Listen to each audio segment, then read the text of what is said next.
సమస్య తీవ్రత దృష్ట్యా కరువుపై చర్చకు పట్టుబడుతున్నామని అన్నారు జానారెడ్డి. రాష్ట్రంలో చాలా మండలాల్లో కరువు ఉందన్నారు. సమస్య తీవ్రతను గుర్తించి చర్చకు ప్రభుత్వం ముందుకొస్తుందని అనుకున్నామని, ఆ పరిస్థితి లేనందున సభ నుంచి వెళ్తున్నామంటూ వాకౌట్ చేశారు జానా. దీనిపై మంత్రులు రివర్స్ లో ఫైర్ అయ్యారు. కరువుపై చర్చకు కాంగ్రెస్ కు చిత్తశుద్ధి లేదని విమర్శించారు. చర్చ పేరుతో కాంగ్రెస్ సభ్యులు రాజకీయం చేయాలని చూస్తున్నారని విమర్శించారు. వాకౌట్ వెనుక ఉద్దేశం అదేనన్నారు.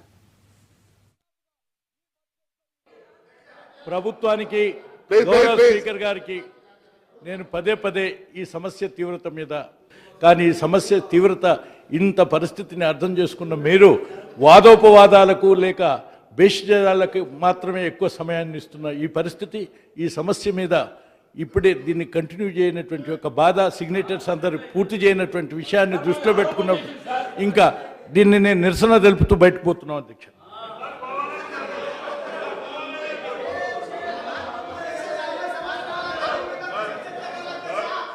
రైతుల పట్ల, వ్యవసాయ కూలీల పట్ల, గ్రామాలలో నెలకొని ఉన్న మంచినీటి ఎద్దడి సమస్య పట్ల స్పందించడానికి ప్రభుత్వం సిద్ధంగా ఉన్నది. సహాయక చర్యలు చేపట్టడానికి కూడా గౌరవ ముఖ్యమంత్రి గారు ఇప్పటికే ఆదేశాలు ఇచ్చి ఉన్నారు.